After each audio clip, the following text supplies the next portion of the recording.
kualitasnya si Sintayong maunya segini, pemain kita masih segini. Ya udah deh Pak Erik, naturalisasi aja katanya. Karena kan kalau dihitung itu udah 13 tuh Pak. Ya tanggung saya bilang sih, terusin aja. Kalau bisa 11-11 dia nanti main. Kalau perlu sama cadangan-cadangannya kita itu semua udah naturalisasi gitu loh. Sekarang gini, masyarakat itu dia nggak komplain kalau mereka sudah pakai seragam. Dia nggak peduli, yang penting menang. Itu aja. Selama dia pakai seragam timnas, menang. Dia nggak peduli itu namanya siapa kek, si Orat Mangun, Roh Mangun, katanya dia bilang gitu, kan? Jadi apa namanya kebijakan naturalisasi ini, ya kalau saya ngelihatnya mau sampai kapan? Sampai kapan akan menaturalisasi pemain-pemain keturunan Indonesia? Ya kalau bagi saya jawabannya simple, ya selamanya. Selama memang masih ada stok pemain keturunan Indonesia, kenapa enggak? Timnas negara lainnya juga melakukan hal yang serupa kok, nggak ada masalah juga. Kalau kita melihat tim-tim usia muda di negara lainnya juga sama, mereka mencari ada atau tidak pemain mereka yang punya garis keturunan negara mereka ya, yang bisa membela timnas negara mereka. Jadi nggak ada masalah juga. Dan menurut saya ini harus berkesinambungan. Kalau kelompok umur janganlah, seperti U16 sekarang udah ada kan 2. Saya pikir nggak ada.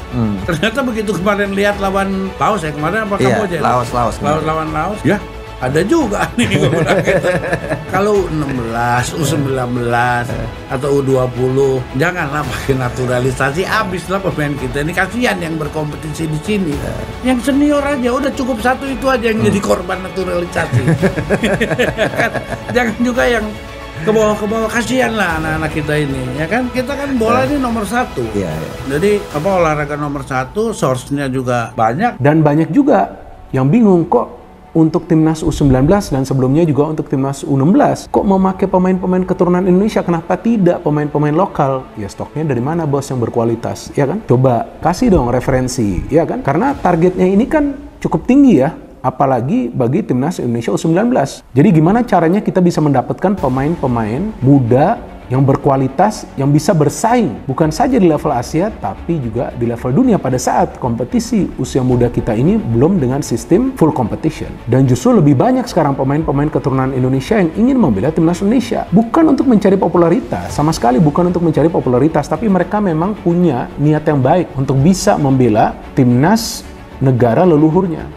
Seperti yang dikatakan oleh Jens Riven bahwa dia sangat senang bisa membela timnas Indonesia dan dia sangat fokus untuk bisa membawa timnas Indonesia juara di Piala AFF U19. Bahkan dia bertekad untuk bisa menjadi top skor.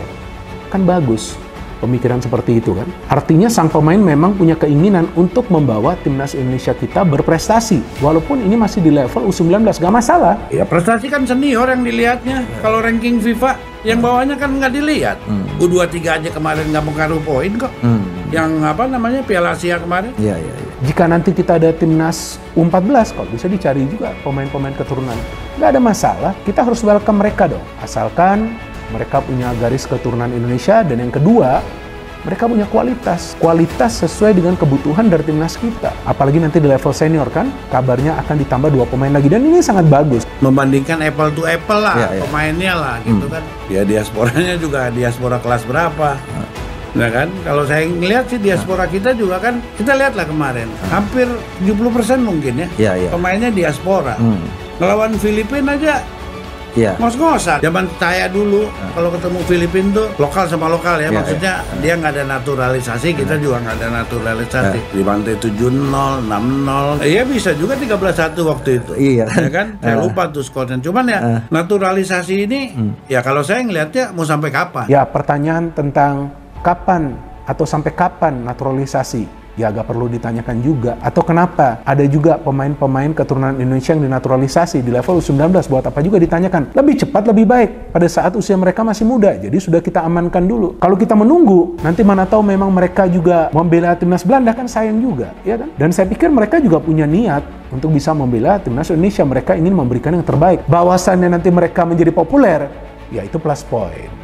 Ya kan, tapi mereka bukan mencari popularitas. Jadi sama juga seperti di timnas senior, kita lihat begitu banyak pemain yang sekarang bisa memberikan performa mereka secara konsisten. Apalagi sekarang banyak pemain-pemain yang memang permainannya begitu stabil ya. Dan juga kan yang lucunya nih sekarang yang saya mengikuti pemberitaan di media ya, di media digital dan juga di akun-akun media sosial. Nah, saya nggak tahu ini benar atau nggak, tapi negara-negara tetangga kita juga sekarang coba untuk meniru cara kita untuk mencari pemain-pemain keturunan. Tapi mereka sangat sulit mencari pemain-pemain keturunan. Nah, inilah plus point bagi Indonesia. Jadi kenapa tidak kita manfaatkan pemain-pemain keturunan Indonesia ini? Dan memang sekarang mulai berkurang lah ya mereka yang kontra dengan para pemain keturunan. Walaupun ya banyak yang juga menilai seharusnya ya gak perlu juga nih di level junior lah ya, istilahnya di level junior. Tapi gak ada masalah sama sekali, biarkan mereka sudah masuk dong di level U19. Ya kan, biarkan mereka sudah bisa mulai mengenal rekan-rekan yang lain. Kan nanti sebagian besar dari para pemain ini yang berada di skuad timnas U19 akan diorbitkan ke timnas senior. Jadi dengan program jangka panjang seperti ini yang kita harapkan akan lebih banyak pemain keturunan Indonesia yang bisa membela timnas Indonesia untuk meningkatkan level permainan dari timnas Indonesia, bukan untuk menutup peluang bagi para pemain kita yang bermain di kompetisi domestik agar bisa menjadi bagian dari timnas Indonesia. Jadi nanti siapapun yang ingin menjadi bagian dari timnas Indonesia harus bisa bersaing, dan pada saat dia diberikan kesempatan harus bisa memberikan performa terbaiknya. Dan saya yakin semua pelatih yang melatih timnas Indonesia baik di level senior, U19 dan juga U16, tiga-tiganya adalah profesional. Mereka akan melihat pemain mana yang perform, maka pemain tersebut yang akan mendapatkan tempat sebagai pemain inti atau juga akan bisa menjadi bagian dari skuad.